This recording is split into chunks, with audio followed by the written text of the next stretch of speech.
Okay, well, welcome everyone. Tonight is the October 5th meeting of the Commission on Disability Issues.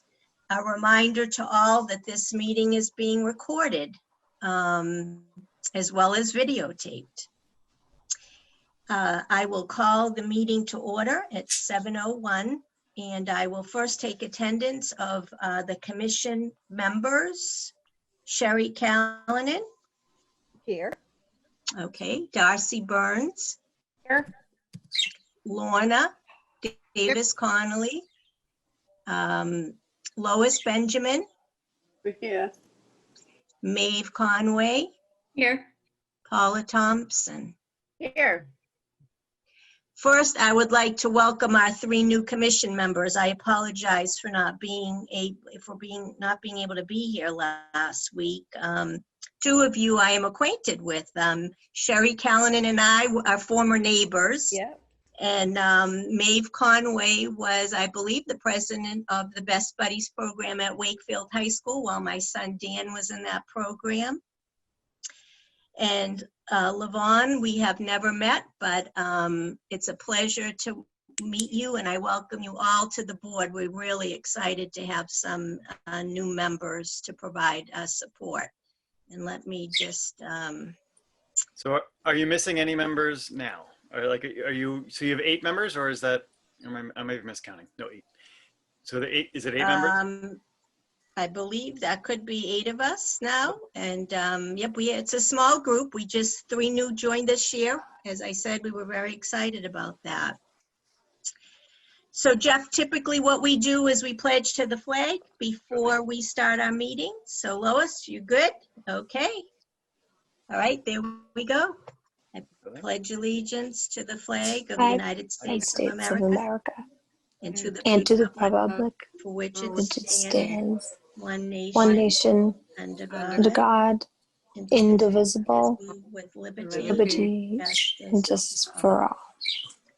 And we will read our mission statement. Our mission is to address the needs and concerns of our disabled residents and provide their full participation in the activities and services of Wakefield. And we are going to go right into our presenter tonight, which is Jeffrey Dugan of the Massachusetts Office on Disabilities. I am going to try to share the screen or give Jeff sharing capability. I wonder if we can do that. Let me see if I can. Okay, yeah. Share. I don't want to share my screen. I want. There should be a little button next to the share screen. A little arrow. Arrow. Got it. And then you can select multiple presenters. Multiple participants can share simultaneously. Yep, okay. Is that it? Yeah, it's just you want to be careful. If I'm not sure if the general public can join this, that's sometimes the screen sharing stuff can lead to other Zoom related things. Yeah. So just as a heads up. But thank you for that. And we're going to try it. I see no one else on the call but those that have called to attendance and you, Jeff. So I think we should be fine. Okay. Can you? Oh, yeah. Let me, So yes, I can. have... I can definitely access that stuff now. Let me get Okay. to where I thought I put it.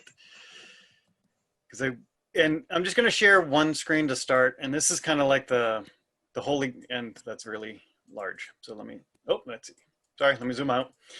This is kind of like the holy grail of commissions on disabilities, and they're setting up. It sets the baseline for, what commissions do and what laws are applicable to them. And again, we'll dive into this when we get to it, but I'm going to start with this one. So screen sharing it appears to be working from my perspective. I'm assuming. Yes. Okay. I can see your screen. Can everyone see Jeff's screen? Yes. Okay.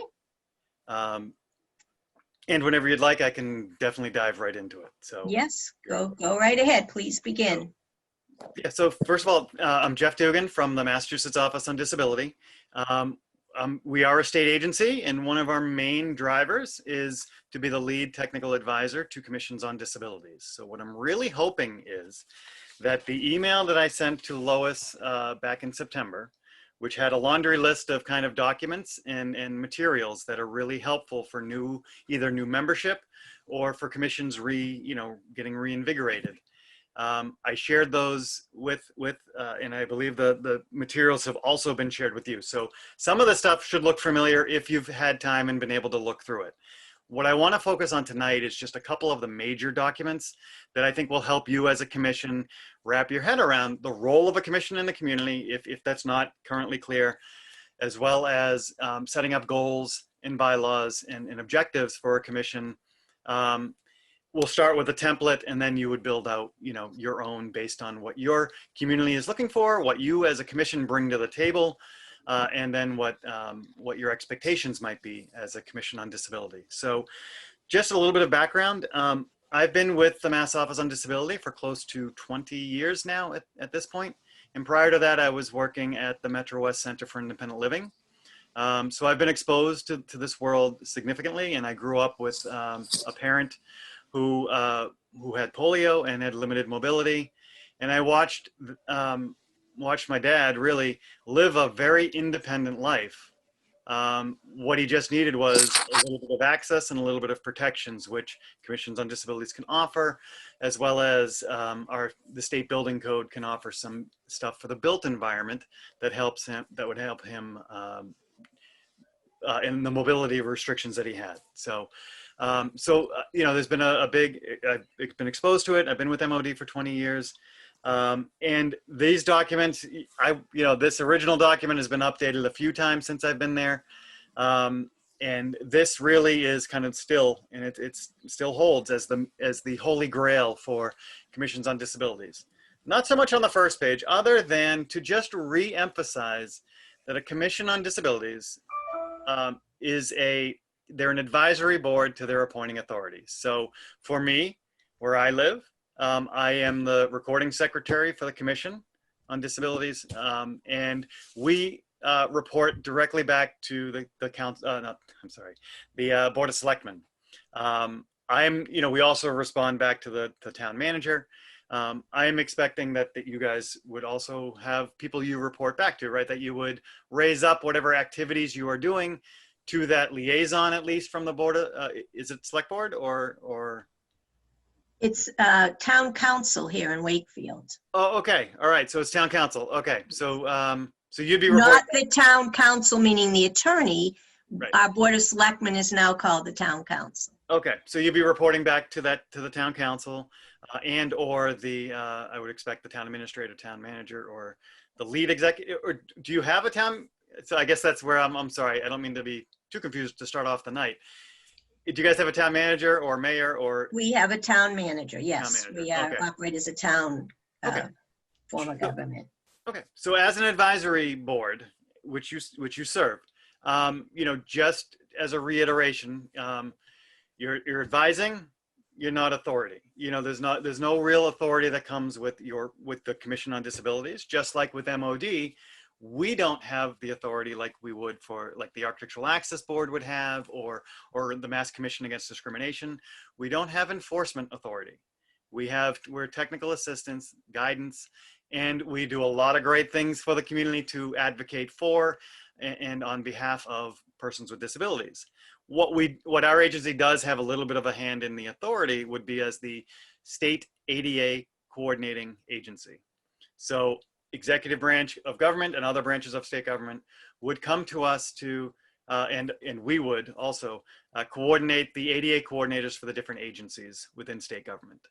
Another lead thing that we're doing here is obviously as the lead liaison or the lead technical advisor to commissions on disabilities, as well as we have a bunch of grants that we have in our office. And I won't belabor that. I did supply the MOD brochure of services, so you can find our overview of our services, of what we do. Really, as a commission, really what I'm asking you to do is if you have a question, feel free to reach out to me. Email me is probably the best, and I'll give you my email before we leave. Actually, it's up on the top here. At state.ma.us will still work. We are now jeff.dugan@mass.gov. Hopefully that might even be easier to remember. But feel free to reach out to me with any sort of questions that you may have as a commission functioning, or as a commission you may be approached by people from the town, people from residents that residents or department heads that are asking for your opinion. And depending on your membership, you're limited to the Right. expertise at the table. So when and I'm going to just kind of go towards the last few pages just for a minute. So I'm sorry, I'm going to scroll. It may be fast. So if you want to just avert your eyes, I don't mean to do that like that. I know it can be a lot. So when we look at the goals that are listed here, there's actually 10 goals that typically commissions take on as that meets the intent of the general law. So when you look at chapter 40, section 8J, again, that was provided as a link. And I will, we can talk about it deeper if we want to, that it talks about like 6 things that commissions do. Well, when you really break those down, we found 10 of them. So, in reality, there's this goal here. The first one is to really ensure Title II and Title II compliance under the ADA, as well as the communication access. And there's some examples here that kind of tells you how the commission could advocate and go for that. So the idea is that with these 10 goals, you may really, in reality, you should sit down as a commission and figure out, okay, what happens if we receive a call about this? Do we have the expertise at the table? Do we need to learn about these, and what trainings does MOD offer? And I'll be honest, because of COVID, we've delayed some trainings that we would have done in person, but we are revamping them to be now, through Zoom or digitally through a web platform. So rather than having to attend in person, we're going to hopefully have modules that we can break out a typically 2-day training into different modules for people that are no longer than 2 or 2.5 hours maximum, that people would take in chunks to get that type of training. The idea here, though, is there's 10 of these. If you realize that you're not able to do one or a couple of them, it could be up to could be a bunch of them depending on what expertise. For example, if you don't have someone who, and I'm trying to, let's see. If you don't have someone who's really up to speed on what the building codes or the ADA design standards might call for, then that may be something that you're going to do as a referral out to me or out to the Architectural Access Board or out to your local independent living center. Depending on what the questions are. Referring is not a bad thing. And if you refer to me, I will definitely either, one, feed you the information so you could feed the information back to the individual and also learn a little bit about what the question was and what the answer was, so you're not kept in the loop as the commission. Or I can directly answer it, or one of our MOD staffing people, depending on the type of question. We have different people who can answer questions. So we'd be more than happy to provide you the response or provide the response directly back to the consumer that might be reaching out to you. You should also be very involved with your local ADA coordinator. And unfortunately, I'm sorry I didn't have time tonight to look before this call came on. I probably should have, to figure out who your ADA coordinator, who we have on file, but that should be something you should be pretty easy to find. And I can also send that to you after the meeting. I can email you who I have as the ADA coordinator for Wakefield, just so you're aware of it.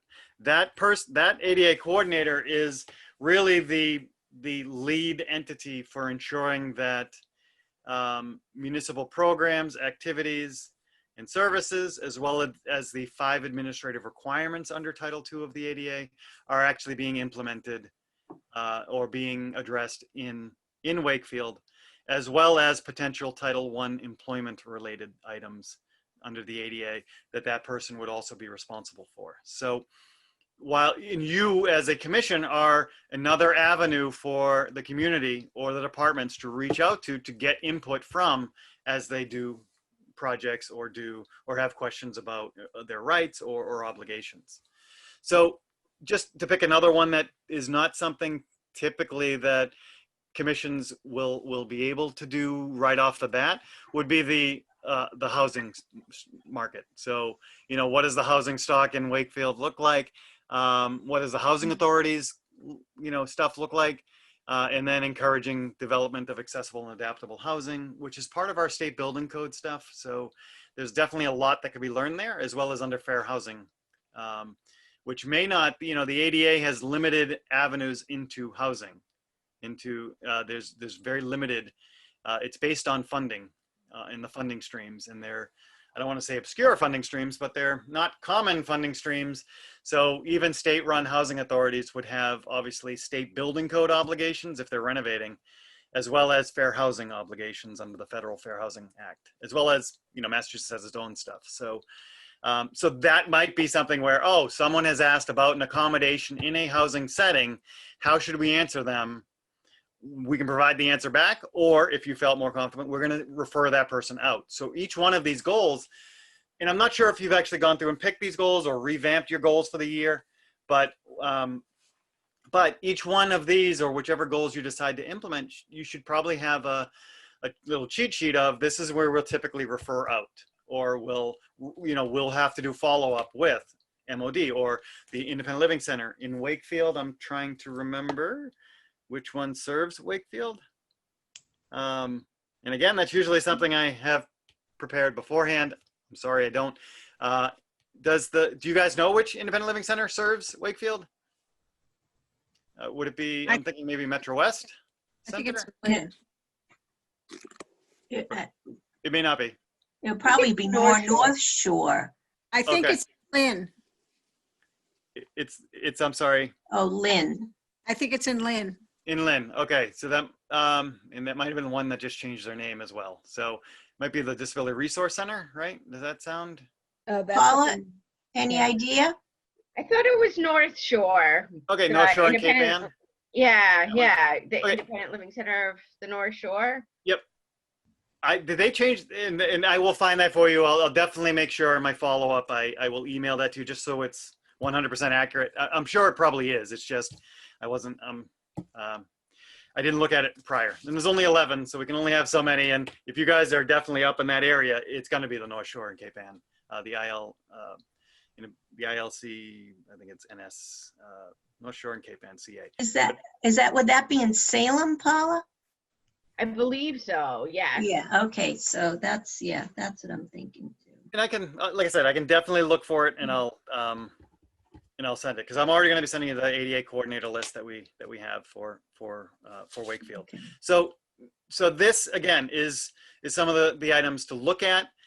You may not have people that are really knowledgeable on the education side of things, because that is a whole separate animal, is education, and what they are still calling special education, which probably up for a new name if they haven't come up with one. But you know, every town has a special, you know, special education program. So you know, there might be questions about that. Again, that can be referred out. The other piece of this, because there's really three parts, the other pretty impressive part is, or not impressive, but it gives you sample bylaws, and I'm assuming you may have already kind of gone through these and picked what bylaws how you want to write them. These are just samples. So, but they're, you know, you can take from all of them. You'll find that, you know, in here, there's a couple of contradicting items, but again, it's meant as an example. And again, if this is too small, I'm hoping this might be a little bit better, or if it's granular. Yeah. But it's, I'm sorry, there's sometimes it says, oh, we'll meet at a minimum of 6 meetings a year. Most commissions, even in smaller communities now, are at least doing 10. They may take a couple months off, like one in the summer or one in the extreme winter around the holidays. But again, that's purely up to you as a commission. You should, you know, ultimately you should at least have one a month, with occasionally maybe one month or 2 months off in the year, depending. You can do more than that, but there's nothing that's limiting, that's stating you have to do more. Again, depending on the workload, it may come up to it. But it also lays out so we've got the title and purpose, the powers and duties of the commission, the membership of the commission, which is again laid out in chapter 40, section 8J on how that is. This is pretty much set the way it probably would be, depending, you know, again, on your town as well. But there are, you know, it can be up to 5 to 13. And I know this says 7 members, but I actually meant that it should be 13. They allow up to 13 members now through a recent revision of section 8J of chapter 40. So you could have up to 13. That may be, you know, the town may need to re-adopt it depending on how it was adopted through the town council. If they adopt it as 8 members or 9 members, then you're stuck with 9 and you need to re-adopt it to get up to 13. I'm not Is, suggesting you want to go to 13 because that's a lot of volunteers when it's already tough to find people to serve. But yes, was there a question? yes, I was going to ask, you know, when I inquired about this, I was told that there wasn't a limit to the number of members that could be on the board. So I'm interested to hear this, and we need, we have not been successful in tracking down bylaws. Okay. So we need to investigate that further on our end. And so do you know if the town council has actually adopted Chapter 40, Section 8J, which again, the town clerk should probably be aware of that.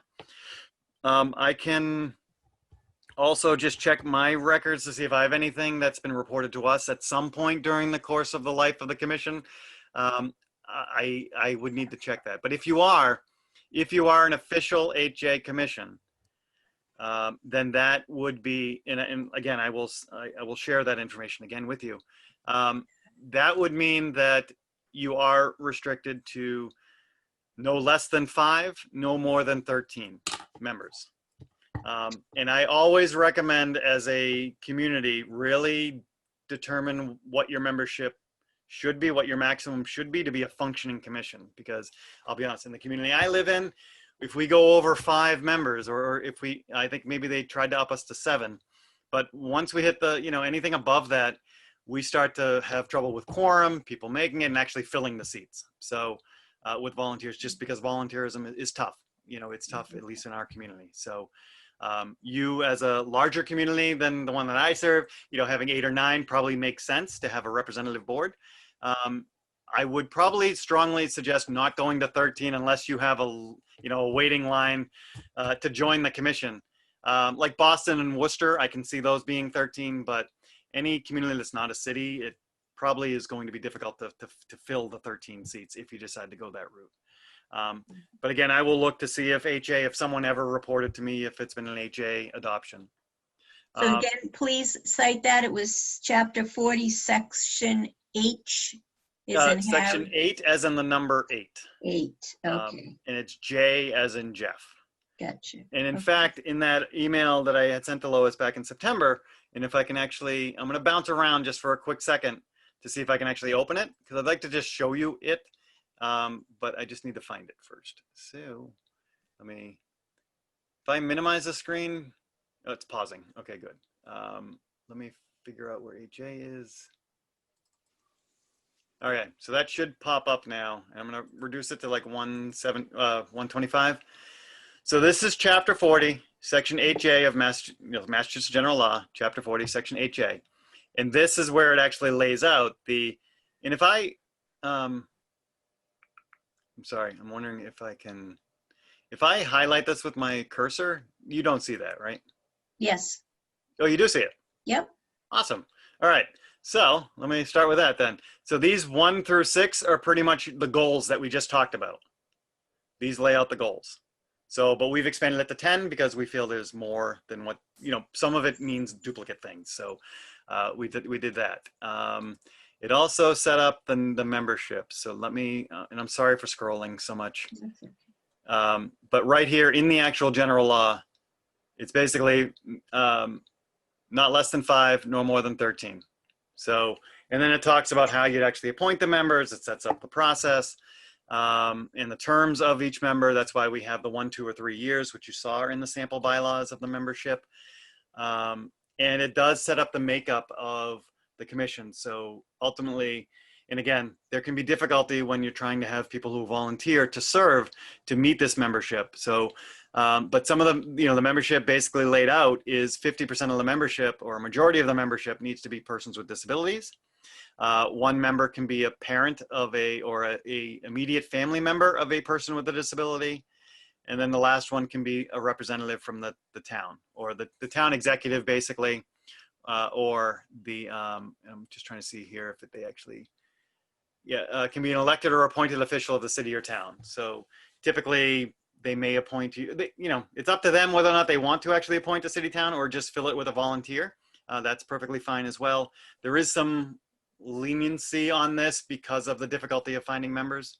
And if you find yourself running into that makeup of the community, then we can definitely chat about this at a different time for the membership. But so this is the actual general law that I've been citing so much. So, and this was provided as a link to you in the other email. Again, I'm going to follow up with that email again for everybody, so Okay. you'll have it all.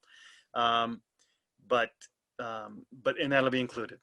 The other thing I just want to share, and again, I'm going to minimize and pause that for a second, is if you are a Chapter 40, Section 8J commission, there's also another law you could also adopt, or the town could actually enact. You wouldn't have to do it at town meeting. This one can be enacted by the town council at one of their regular meetings. This would allow for Section 8J commissions. It would allow for your town to enact handicap parking fines to come back to the Commission on Disabilities. And we do have that. That is happening. Okay, so then that probably would indicate that you are most definitely an 8J commission. So both of these laws apply to you, and you, if you're receiving those funds, you can use them for anything as long as it doesn't benefit a singular individual. You know, it has to meet anti-aid restrictions, so it can't benefit a private business or a nonprofit or a religious entity singularly, and it cannot technically benefit a single individual. So it's solely for the use of to benefit people with disabilities, but again, it is public funds, so they have to be used appropriately. Or you know, you need to justify that purchase is for the greater good, but that's again something you'd have to run through, you know, your town council and the finance people and all that stuff. But there's a lot of creative ways that you can use that money. Can I just ask, like in the town that I'm in, and I'll just announce it. I live in Situate. I'm on the Situate Commission on Disabilities.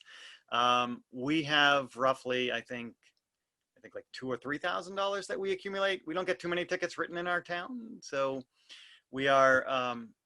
We slowly accrue it, but we've done a lot of purchases for the public library to help with the communication side of things. You know, like we bought a couple of iPads because they have built-in accessibility features that are really good. We've purchased readers that will scan the text and read it for people that they can borrow and check out from the library and then return. So it's for anybody who can go there and use it. So there's a lot of great examples. Again, I want to just minimize this to show one other thing.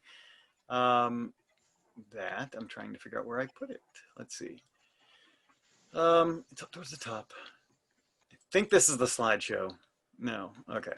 And this doesn't really make sense for you because you've already adopted these, or it doesn't, you know, it's not critical here.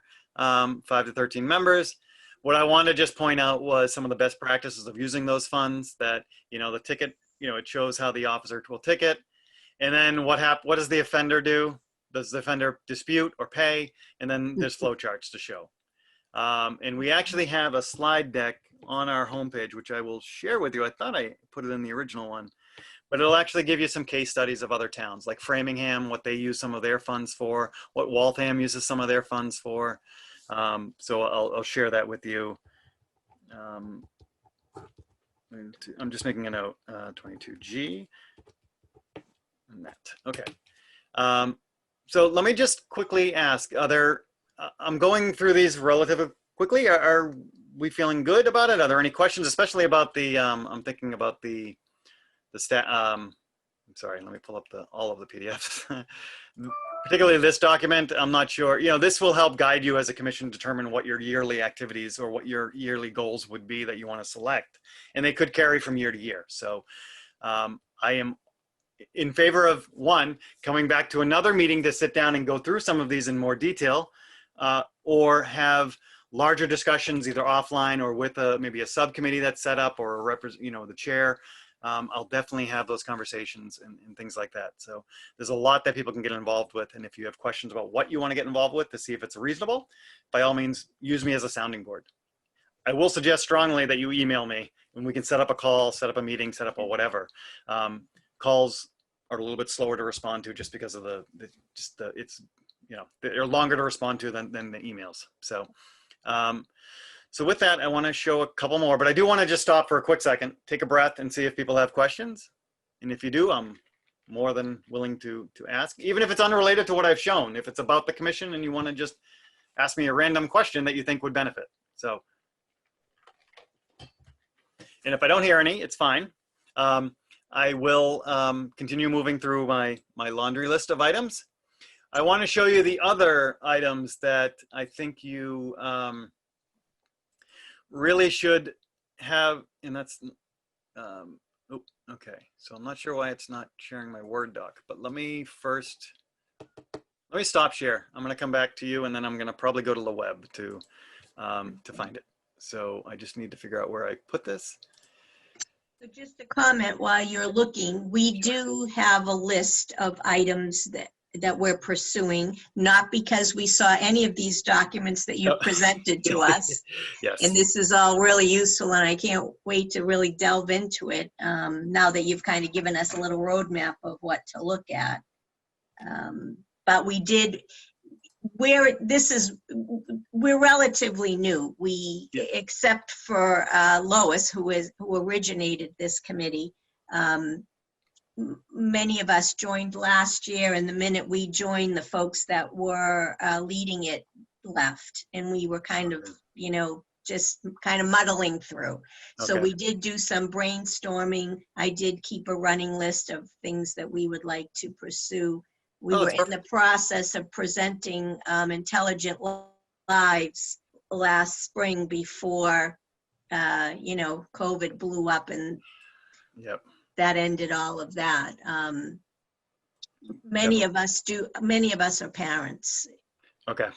Obviously some individuals are disabled themselves, but many of us are parents. We have a special educator that's new to our board. So we're just kind of gearing up this year to kind of wrap our arms around some things we can do. So that Okay. list that you provided will be very useful for us. Okay. Yeah, and definitely. And let me just grab one item that I really want to get to. And I'm sorry that I may look like I'm looking all over the place, but I'm trying to find the ADA Title II Action Guide, which is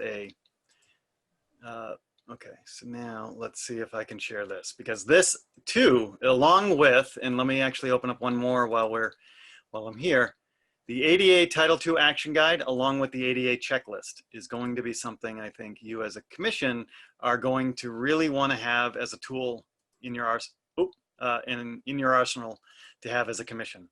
So let me get this, let me figure out how to share that again. So I think I can just share, and then I can share ADA checklist. I think that'll allow that one. I'm just wondering. Yeah, I'm not worried. Okay, so let me share that. Does that Checklist. checklist? All right, so I'm going to maximize it, but I want to switch one. If I do here, can you see this? The Title II Action Guide for State and Local Governments. Yes. So this is a really good tool for ADA coordinators. In every town and city and town in Massachusetts, with the exception of very few, should have a designated ADA coordinator. For you, as a commission, this is a very useful tool to understand what the ADA actually requires of a city or town in a community. And it's just a really easy to follow workbook. It's all digital, it is web-based, but for example, the 5 administrative requirements are spelled out here. In fact, you can jump right to each section. That, okay, I need to develop a transition plan.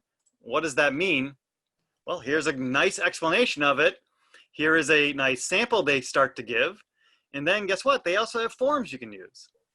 Or, hey, I'm really curious about the grievance procedure. Do we have the right one adopted? Well, now let's look at this. They have samples that you can use. And they have an explanation of what that means, what the grievance procedure is supposed to be under Title II. So there's some really, really, really good detail here, and it's one of the best guides I've really ever seen put out, and it's actually produced by the New England ADA Center, which we are actually the state affiliate for, and they cover the New England region. So it's really a great tool, and there's also trainings and things that are available as well that you can see, a web-based. I actually didn't realize that these were here in this document, but there's actually trainings you can take here to get an ADA tutorial. You know, it's, again, really helpful for state and local government to understand what their responsibilities are, but it's really good for you to understand it as well. So you know that if somebody comes to you and says, you know, we're not, or I don't know, I'm trying to think of a good example, but I'm drawing a blank. Somebody wants an accommodation to the town meeting. Let's just go with that. Somebody wants accommodation, or they want large print for town meeting. Well, you know what? There's actually an obligation, and you can find it in here. And if for some reason the town wasn't able to provide it, there's actually a grievance procedure that's supposed to be adopted in town that someone could then feed back to the town saying, look, I requested, I wasn't provided, and I need this remedied. And then there's a process. So they go to the ADA coordinator, or they could come to you first, you know, and then you could say, oh, you know what? You need to probably go through the grievance procedure, which will get you to the ADA coordinator, and here's the process. And then About voting accommodations. voting accommodations is two. Voting, Okay, so it's, if it's not simple, then don't. well, I mean, they still have obligations for, so there's state obligations under 950 CMR, which is the Secretary of State's regulations. It's the enact for ensuring accessibility voting for elder and disabled residents. If you would like, I can send you that. It's a little vague. I'm just gonna, not vague, but it's from the Secretary of State, and it's their rules. So they have obligations for accessible machines. They have obligations for an accessible voting location. They have an obligation for getting, you know, basically getting to the voting location, getting into the location, voting, and then exiting. So there are obligations along that whole path. Now, because there's a remote, you know, because this year some of it's going to be mail-in, or, you know, majority of people might be doing mail-in or absentee ballots. Saying that someone is provided an absentee ballot would not meet that. I mean, saying, if I were to say, look, I'm not able to get to this voting location because of this, or I need to be accommodated in this way to vote, the answer shouldn't be, oh, just do the absentee ballot. It shouldn't be that. It should be whatever is reasonable and can be actually implemented based on the request. They shouldn't be running into structural barriers. They shouldn't be running into communication barriers, because they should be, you know, there's an a voting machine that is accessible for people who are deaf and hard of hearing or have vision related disabilities. So there are there's obligations already there, and I can send it to you. If for some reason someone comes to you specifically with voting stuff, you should probably lead them back to the town clerk and or the ADA coordinators to see if that's the right avenue. You can also reach out to me to figure out if their request is something, you know, again, it's probably in best interest to keep it confidential. So it probably should be going to the ADA coordinator, then the ADA coordinator should be going to the clerk. That's probably the appropriate process. Using the potentially a grievance, not making the request through a grievance procedure, but there should be some, and again, I'm not sure if I don't think I can actually open it as a web link, but there's samples here that you can grab from that the town could use. They may already have developed one, so, but it's just good to check to make sure it's a clear procedure and it's on the website and it's, you know, floating around. At least you're aware of what those are for Wakefield, so the commission can be aware in case you get approached, that they should be reaching out to the ADA coordinator, who then would reach out to the appropriate department head for it. But the answer shouldn't be, oh, just here's an absentee ballot and you can vote this way. That's not what I mean, I'm saying that is an avenue if the person so chooses, but it's not an avenue to be restricted to. So, and, you know, in this day and in this particular election, I would expect a majority of the population wants to probably vote either by mail, maybe not in person, but some people may really want to vote in person. So that's their right and it's the town's responsibility. So, but I can send you the section 950 CMR as well, because I did not include that in the original email. What I just want to share with you as well, because it's a really helpful tool, is the fact that there is an online and downloadable stuff. There's actually a checklist for accessible, for ADA compliance. So let me just see if I can open one up just to show you. Oh, well, good. Can you see this? This particular? Yes. Okay, Yes. awesome. this again is really, this will take and let me just get to the actual checklist. I'm sorry. This gives you some instructions on how you'd use it and stuff like that. It talks about safe harboring, which if things complied with the old set of regulations under the ADA, then they wouldn't have to necessarily comply with the new set until they touch it. But there's some instructions here and kind of samples. And I'm sorry, I know scrolling could cause some motion related things. So I'm trying to go relatively slow, but the ADA regs have been captured in this checklist. And the reason I'm saying that is it's so really easy to use because it tells you what, it asks you a single yes or no question. And based on that answer, we'll tell you, okay, here are some possible solutions that you may need to implement to remedy. And here's a photo that you could attach as, as a group. And then I'm assuming that this middle one is kind of used for, if there's a chart or a figure that might be referenced in the actual regulation. So if you're looking for the number of parking, well, it's pretty easy. Do they meet this statute, this number? If they don't, then they're going to have to most likely reconfigure or repaint their parking lot. There's not too many other options for that if they don't have them, but this will tell you the count actually as well. So if they have between 76 and 100, they're going to need 4 parking spaces, and then they'll dive down. So the good thing is this asks simple yes or no questions, so a layman can use it and actually follow through this entire site by answering yes or no questions. And then that gives you kind of, at least from the ADA, which is a civil rights perspective, right? This will give you a perspective on how does this building or this work that was performed, new construction or an audit, if you were asked to do an audit, in which I can help with, by the way. We still do site visits as long as everybody's safe and we're not shut down. If we're not doing public gatherings or anything like that, then that could change. But I've done a site visit during the pandemic. It was outside, but if I needed to, I could have used this. I obviously, been doing it for a while, so I know how to do it without the checklist, but it is very helpful to use for anybody. So if somebody calls you with an access question, you could use this as a reference. Okay, hey, do you have enough parking? What's your parking count?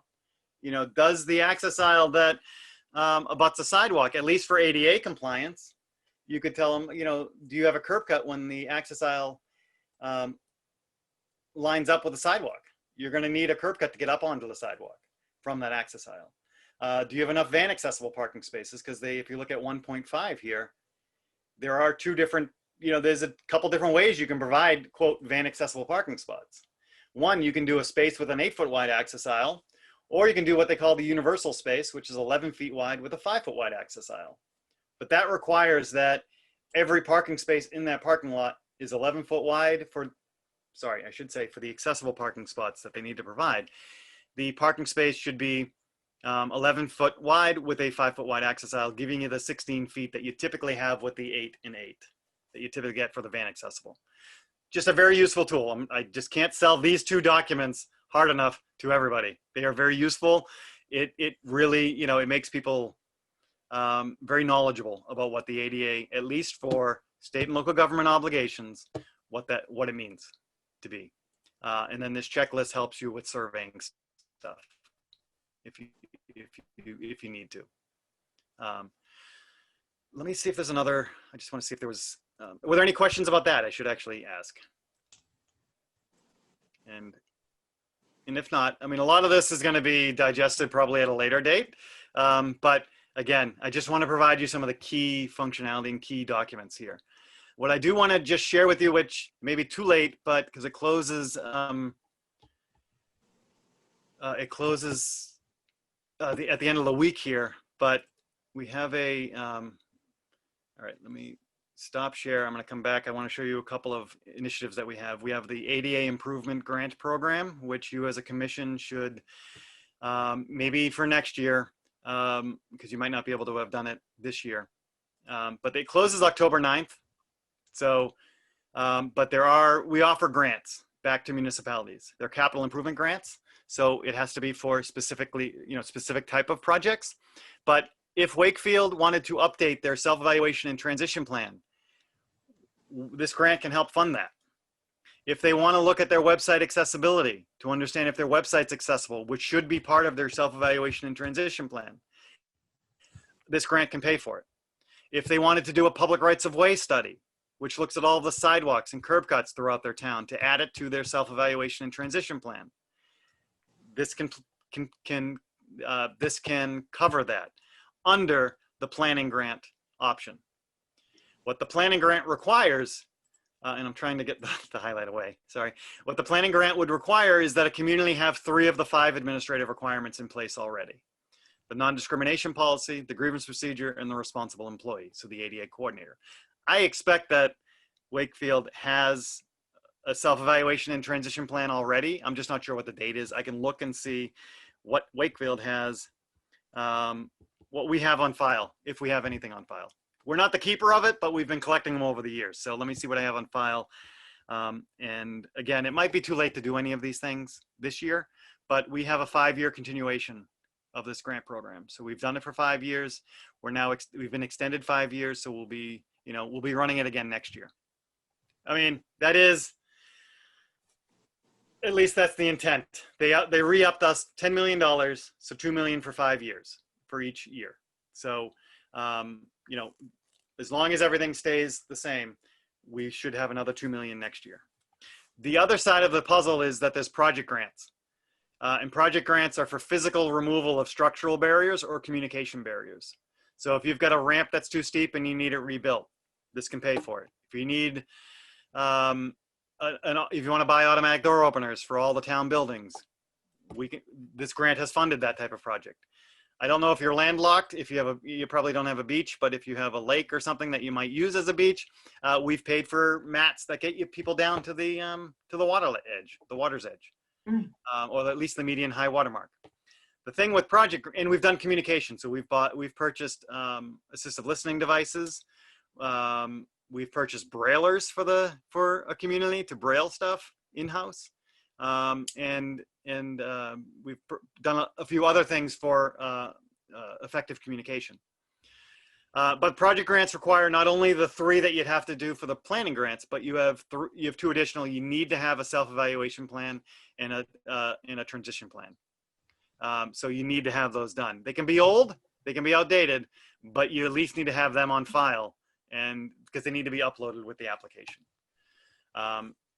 So as you can see, for FY20, we haven't quite finished up doing all of these summaries, but FY17, you can see we gave out about a total of 927,000.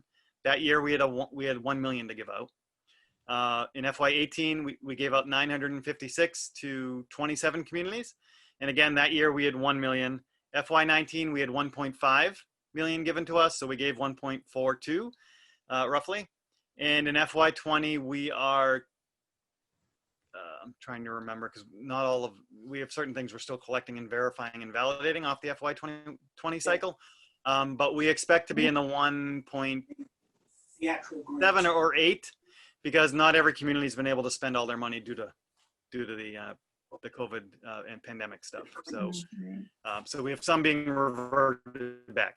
But this year we currently have close to 30, almost 40 applications in from communities. Last year we had 140.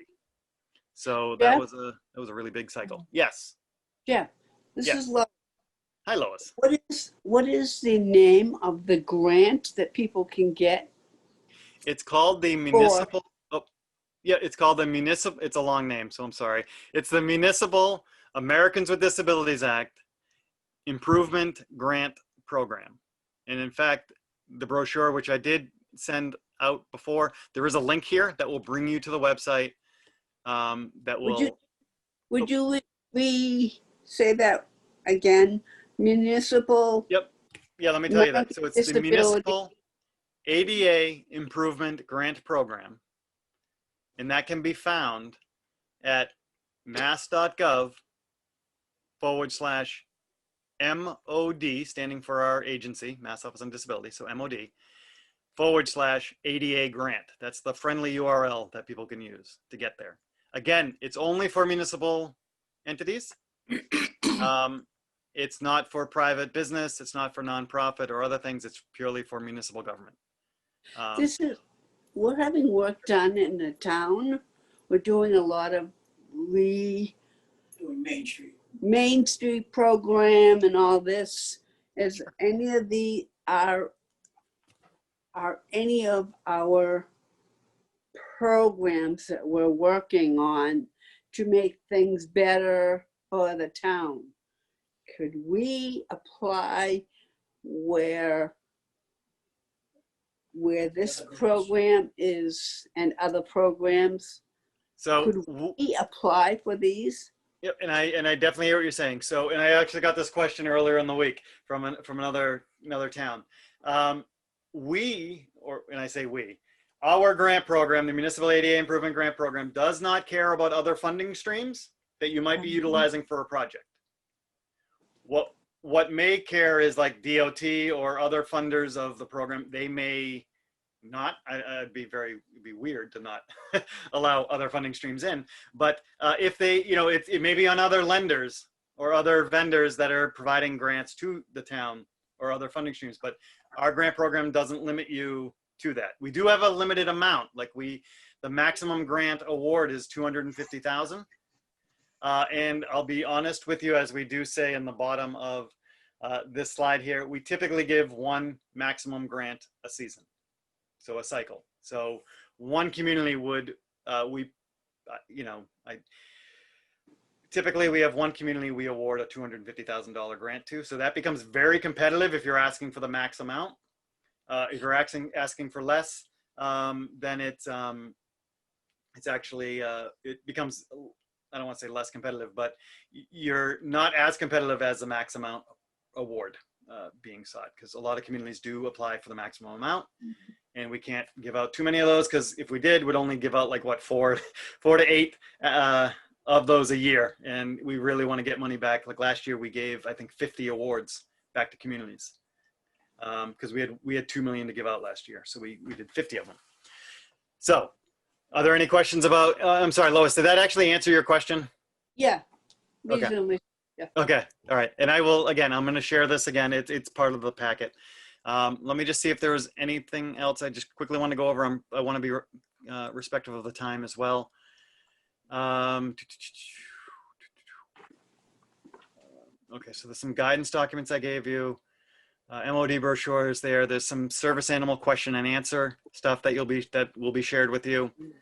The other thing I just want to share is the tax incentive. And let me just zoom out a little bit. It's a 3-page document. This is actually a really good item for a commission to use if you're approached by a private business.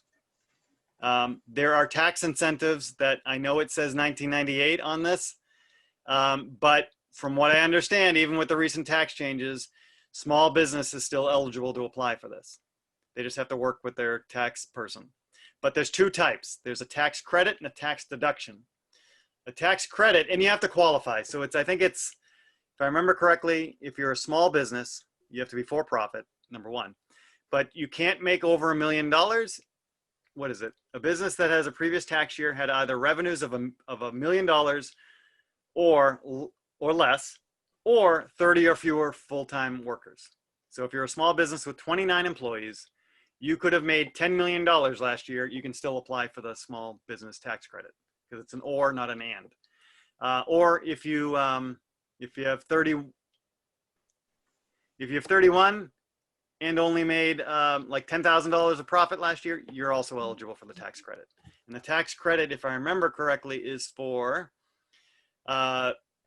providing, if you're a business that has to do sign language interpreters or adaptive equipment or things like that to make your business more inviting and ensure effective communication, like printing Braille menus or things like that. That's where that tax credit can come into play. And there's an amount, there's an amount, it's not a lot, but it's enough to maybe make a little bit of incentive that you could tell them.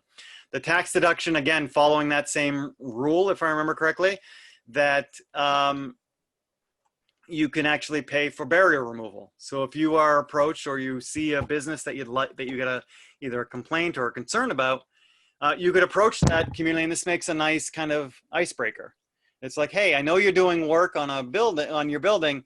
Did you know you may be eligible for a tax deduction or a tax credit to do this? I see you working on your bathroom. Well, maybe you want to work on the 2 steps to get into your business. you know, maybe you can build a ramp or a lift. Maybe this would help, you know, or, you know, because there's very limited funding for-profit businesses. I mean, they get a lot, there are tax procedures, but one of these things, for small business, the tax credit and tax deduction is a good icebreaker for commissions to use to advocate for improving a business, if that's what you choose to do. So, and I think at this point, I'm going to be sending some other documents as well. And the ones we also talked about tonight, I'll send that tomorrow. But I wanted to stop here to really see if there are further questions, and then, you know, respect your time as a commission too, because you've probably all got busy lives and busy things to do. So I've taken the full hour, and I appreciate the time to do that. And I'm always willing to come back to another meeting, you know, in another meeting, whether it be irregularly timed or at a special meeting, or having offline conversations with the chair to report back. So I'm definitely open to that. So not that I'm going to quickly jump off the meeting, but I want to say thank you for having me at your meeting. Thank you for inviting me out. Thank you for coming. You were very informative, very informative. And I look forward to sometime coming out and meeting you all in person when we're able to do that. So Just one question. yes, Lois again.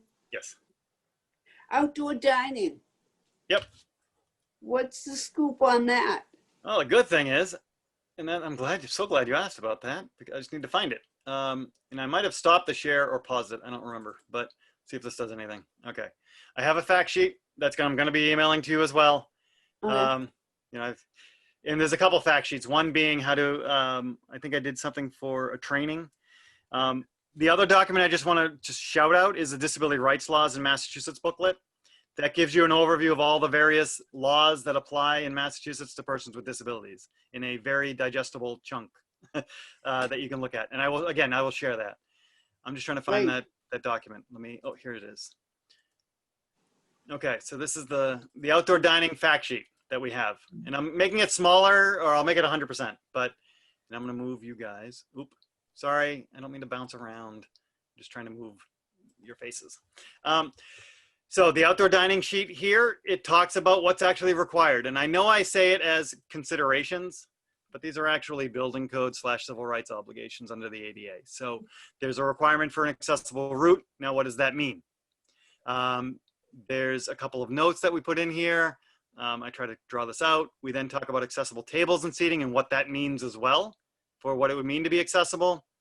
And there's a few chunks here. And again, we also talk about a couple of other things, that if you're utilizing parklets or on-street parking, that they're taking away accessible parking.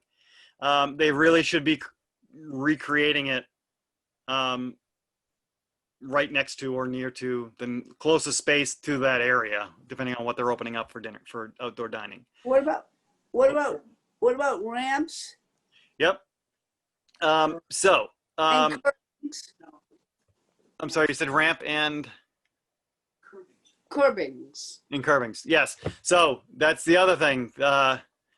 If you can see here, if no curb cut is provided, let me just see.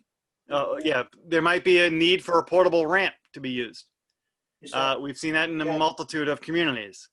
So, Could that be part of the grant system?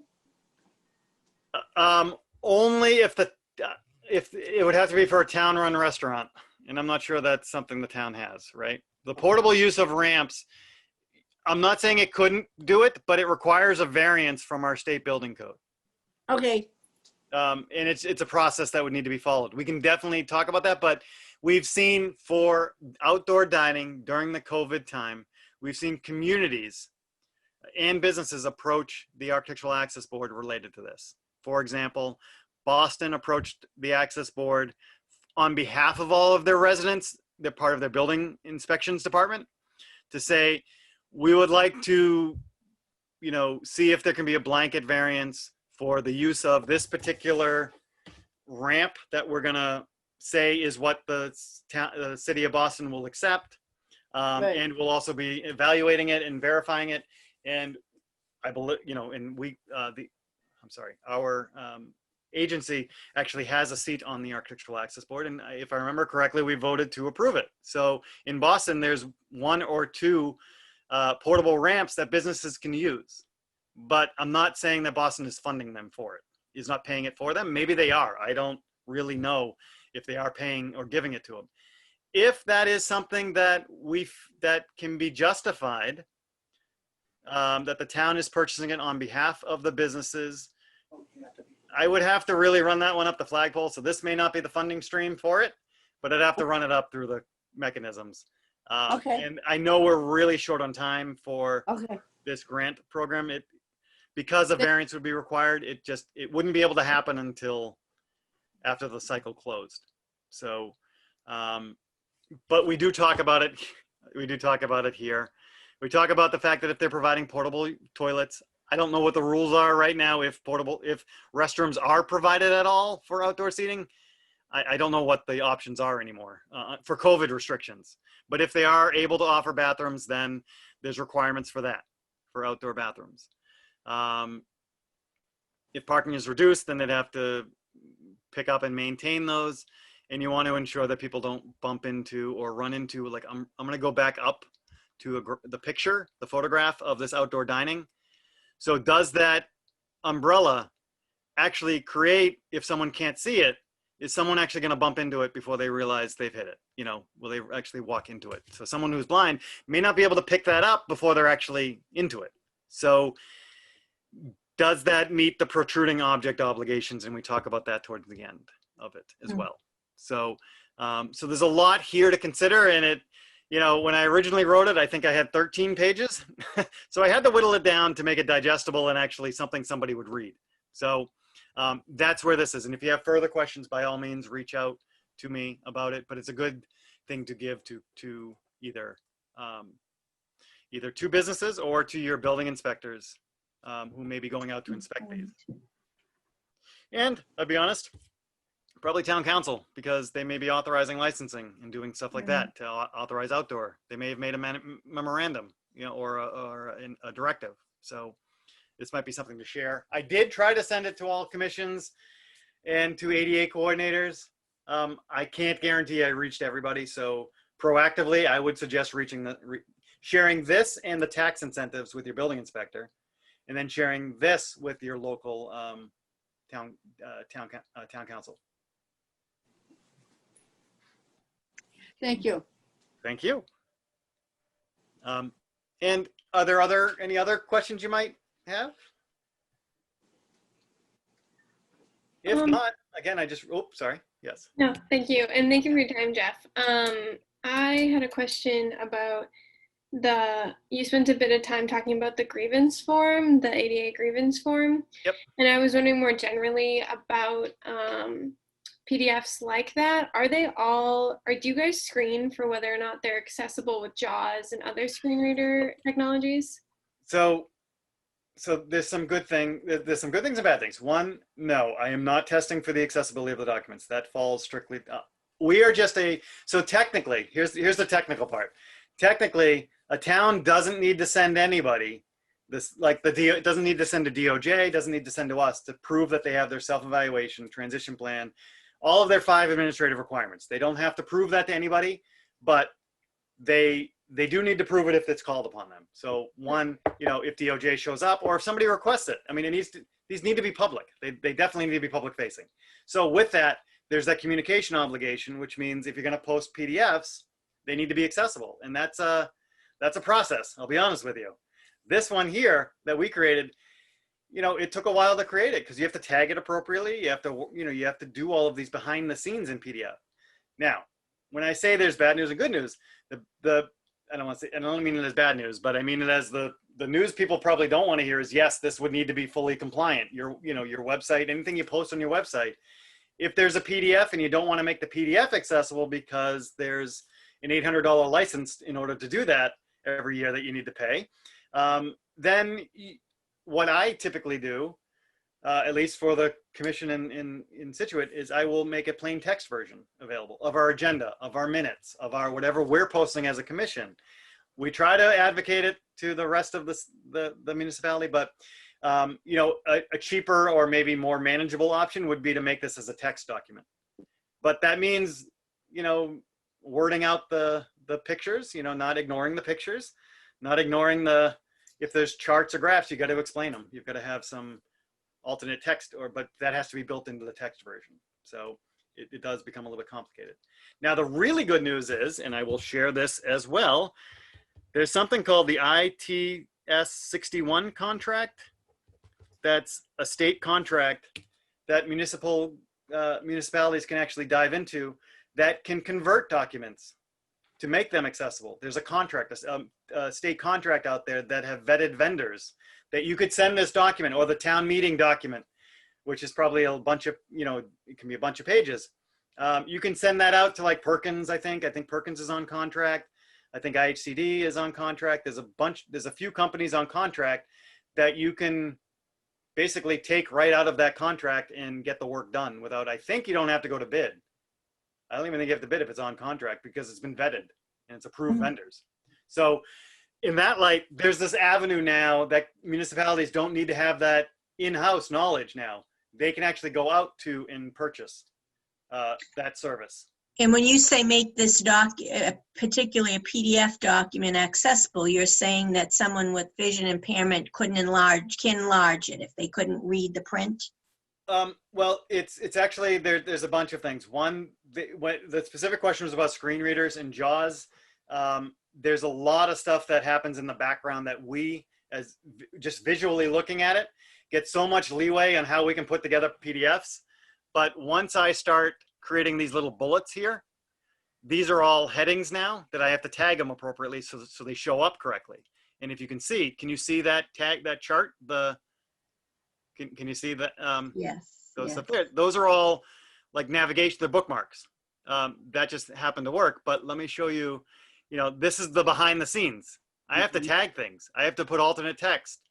And some of it's not easy, and I can't remember how I did some of these things, but I only did it like 2 months ago. So if you're not doing it constantly, like there's I think towards the end, there's a bulleted list that, you have to tag it appropriately. And, again, there's a whole tagging structure here.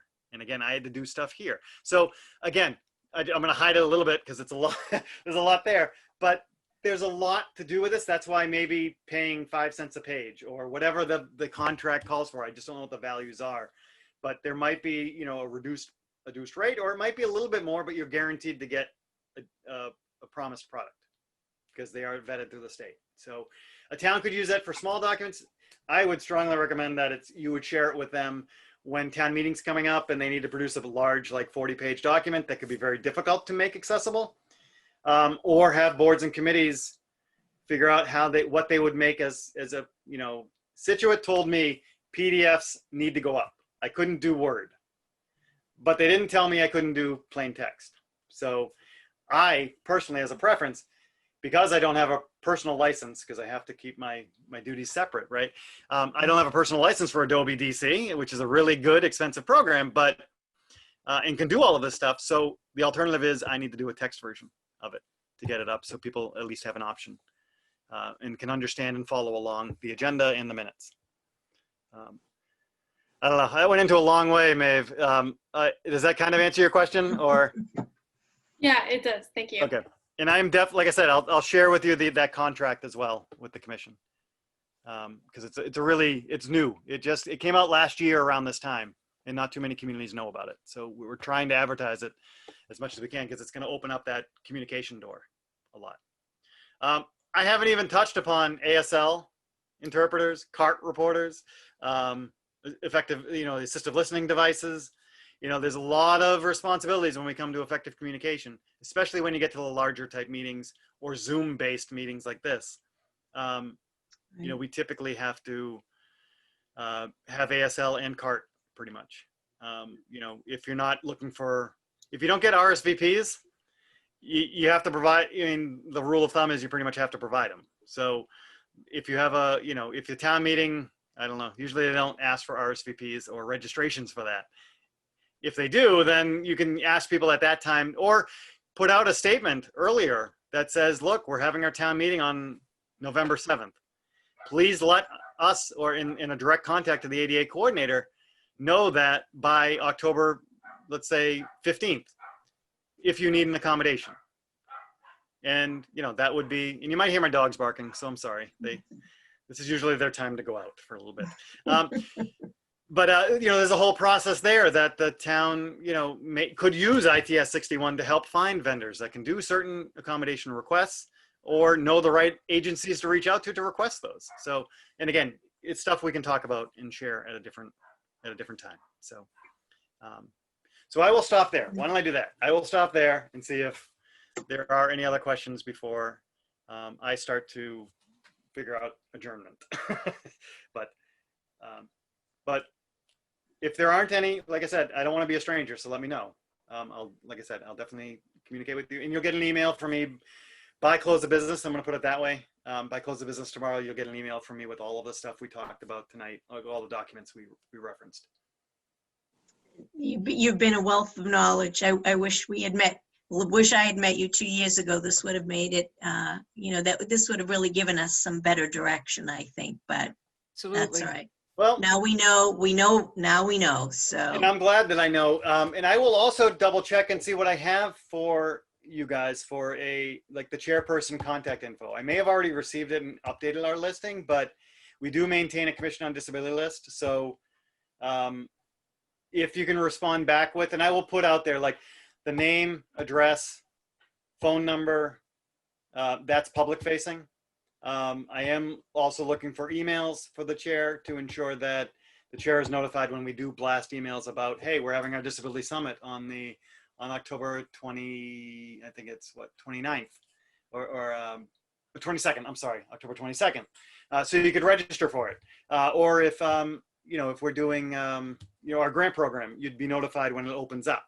Yeah, So you'd be aware of it. So, and, notices of different things that are happening. So, and different discussions we have. So, I'm going to look and see what I have, and then you can fill in what you'd like to make sure that that's there. So again, I've taken over more time, so I'm sorry. Not a problem. Are there any other questions for Jeff? Nope, we're good. Well, we truly thank you. We appreciate your time. I'm sure we will be reaching out to you, no doubt. All right. And I very much look forward to working with all of you in the very near future when we can in person, and if not, we'll do it through Zoom. And if it's a site visit, and again, that might be a daunting thing for you guys even to consider at this point. But if one of the town departments comes to you to want you to look over something, then I can help you with that, whether it be an in-person site visit or walk you through the ADA checklist or items you should be looking for. We can do a virtual walkthrough as well. So with that, I will say good night. If you don't mind, is it all right if I leave the meeting? I mean, typically Yes.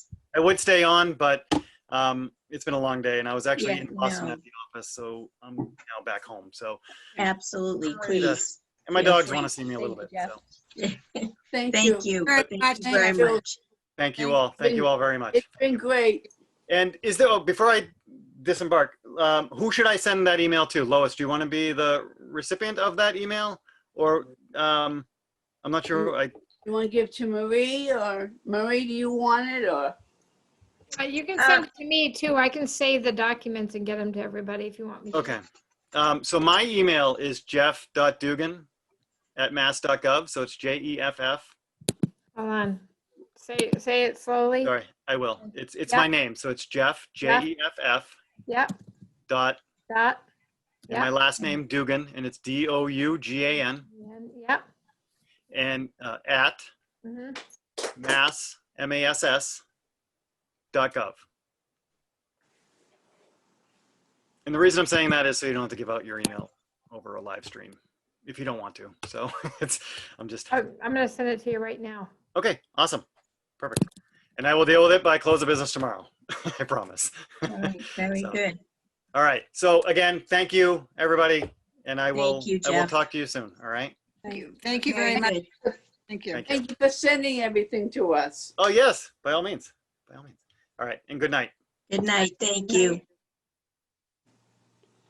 I'll send them to everybody when he sends them to me.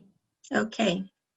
And you know what also to do is to include the town website, our email address, the commission's email address, just so that it's coming through publicly. And I'm just, Oh, let me send that. Disability Commission at Wakefield.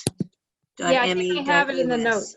I have it Yes, in the notes. you from last- have it in the minutes, and Yeah. so Let me let's just, take a minute and, just does everybody mind staying on for about 15 more minutes, and we'll just approve the minutes from, was it the September 14th yeah, meeting? yeah, I updated, there was a correction, so I fixed it and then I sent them back out. But let me just double check to make sure I have that email. Hold on. Okay, Um, I see it on page 2. Oh, yeah, the top of disability, page 2. is it all one word like I have it? Yeah, Disability. it's all one word. I believe so, yes. I'll have him include this as well.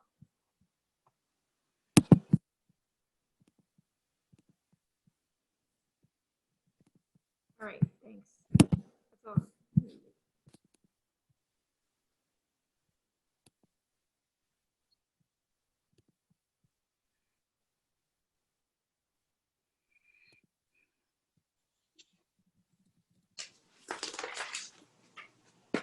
So Darcy, will there be an updated minutes that we would need to approve? Oh, no, I'm sorry. I already sent them to you before the meeting. Okay, yes, all right. Okay. So can someone please make a motion to approve these meeting minutes from the September 14th meeting? I will. And would someone second that? I second it. Okay, thank you, Lorna. Any discussions? Okay, then the meeting minutes from September 14th are passed. I'm just going to briefly mention, Jeff talked about list of priorities, and I'm going to look through that document and I'm going to compare it to what we created, and I will share with the rest of the members this document that it's just an Excel spreadsheet, a running list of ideas that the members have had that we wanted to work on, and looking at what Jeff provided us might give us some better direction, especially where Intelligent Lives, we need to figure out how we want to pursue that. But just to just give us some ideas of where we want to go from here.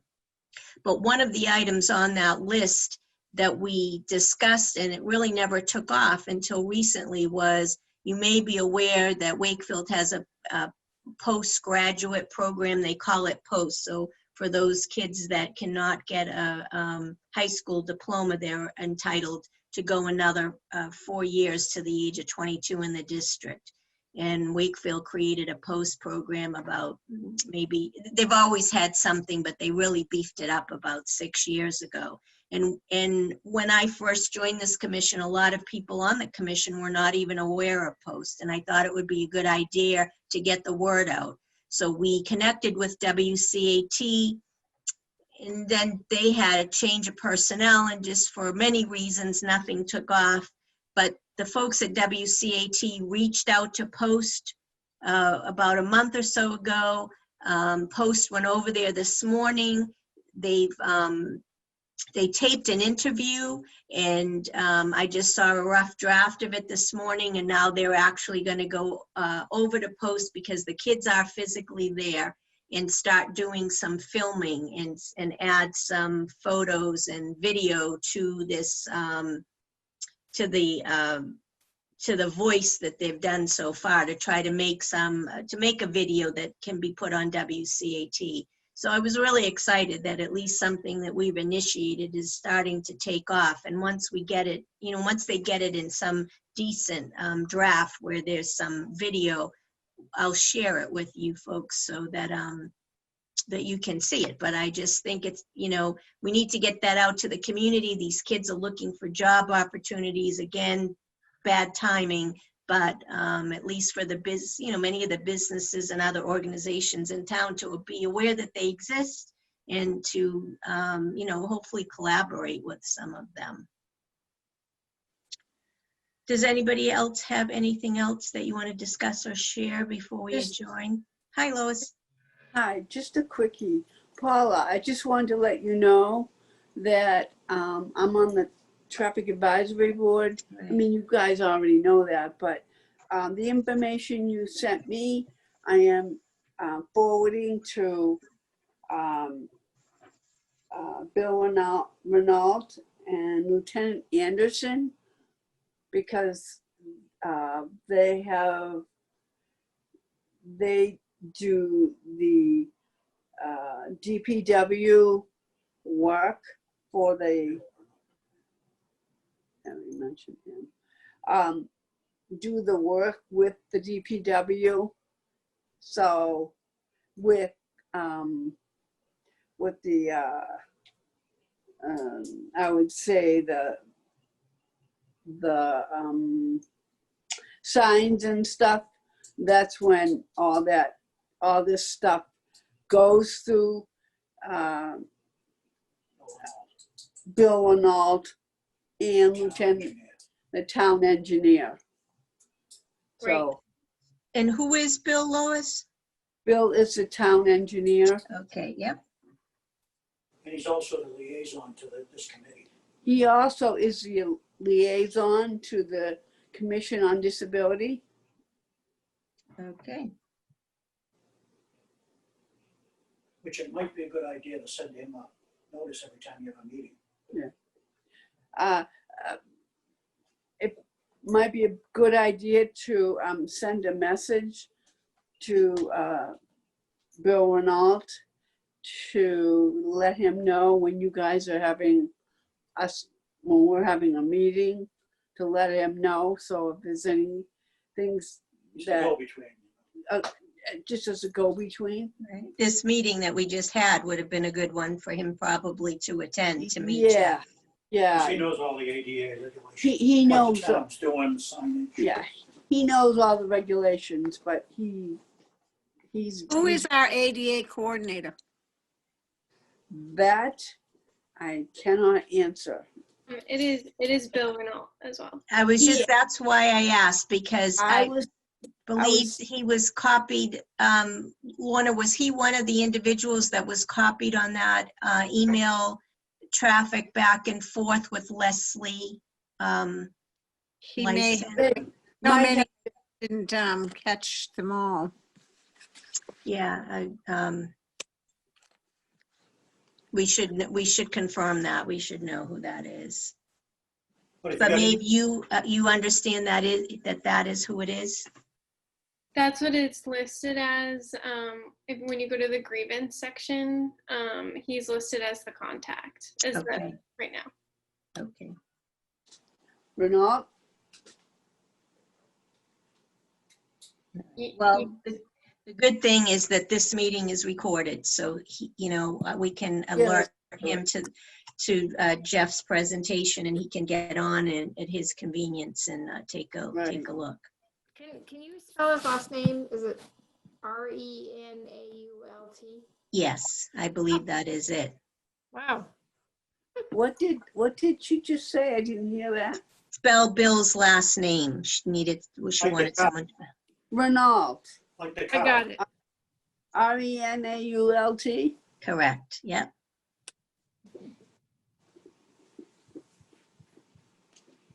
They have some grants going out there, and some of these things you discussed tonight might be on that grant that he's going to be putting in. That's part of that Complete Streets and Main Streets program. Yes, yes. So I would hope he would be aware of things like that, yes. he should be very good on that. Yeah. Okay, does anyone have anything else? We're coming up on 8:25. Balance The balance is, is the same. the Yes, balance actually is still the same because it's the new year. So they haven't added any more. and so for the folks that are new, we're talking about the balance that the town has given us from the handicap parking tickets. And Lois, Right. that is what? Oh, a little over $11,000. $11,000. Yeah. Hold on. $11,566 and 29 cents. Okay. We're lucky if we get 2 Because of the a COVID. year. The COVID.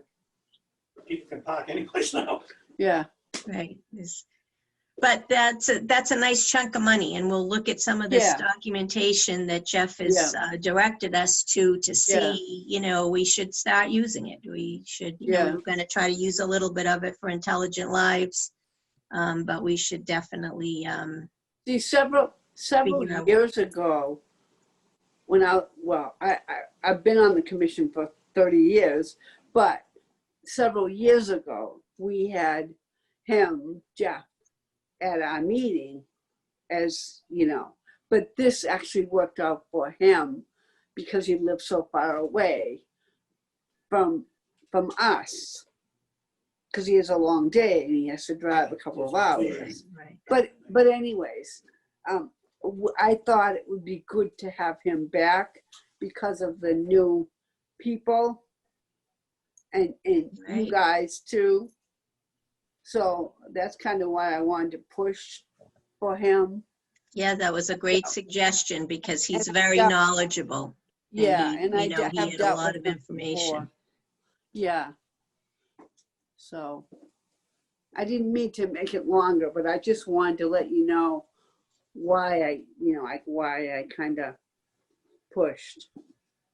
And just to briefly talk about that handicap parking spot issue in front of Cafe Italia, I went by there last week or this past Gone. weekend. Right, Gone. their outdoor seating is gone, so the issue has gone away. Yeah. Plus, they had put a new one up about 50 feet in front of the bank. That Oh, replaced, did they? Yeah.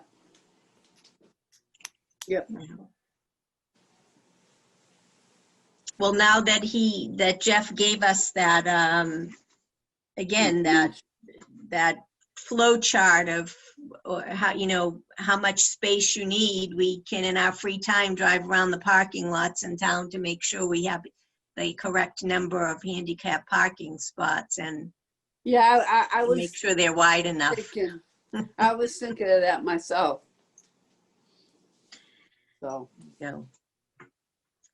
Well, if there is nothing else that we want to discuss, does someone want to make a motion to adjourn the meeting? sure I will. Lois, thank you. And someone to second? I'll Thank you, second. Darcy.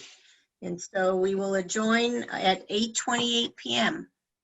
Thank you all. It was awesome to meet our new members, and it'll probably be great if we can each get through some of this material that he's going to send us before our next meeting. I'll try to send out some emails. I definitely will send out the email with our running list of to-dos and then look over what he sent us, and we can reorganize that and reprioritize that, Right. figure out where to go from here. Great. I think it was great. Very good. Well, I appreciate you all coming, and we will chat via email over the next month.